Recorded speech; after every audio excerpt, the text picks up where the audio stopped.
Sa Quirino Grandstand, umabot sa 5,500 na mga pulis ang ipinakalat ng PNP para magbigay ng seguridad.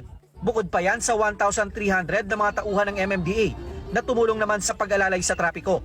Nasa 17,000 miyembro ng SCAN International din ang tumulong sa seguridad at pagsasayos sa mga sasakyan.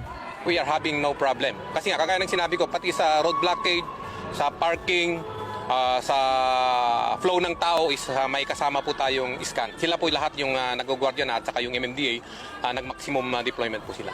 Especially sa umikot po ako kanina sa chopper ng Coast Guard is nakita natin na yung pati yung pagparada po ng mga bus at saka van natin is talagang orderly po. Napakahaba. Bandang alas 5:30 ng hapon nang matapos ang programa at gaya ng inaasahan, naging mapayapa at maayos sa kabuuan ang isinagawang aktibidad. Ibang klase raw kasi organized po. Masyado pong organized yung nangyayari ngayon. May isang damit, yung ibang mga kapatid natin sa iglesia ay may daladalang mga trash bag na immediately pag may nakita silang basura is pinupulot na po nila.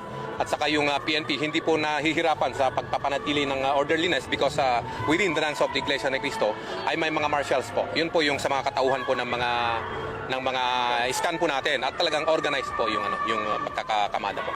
Sa pagtatapos ng programa, kapansin-pansin ang saya sa mukha ng mga nagsidalo.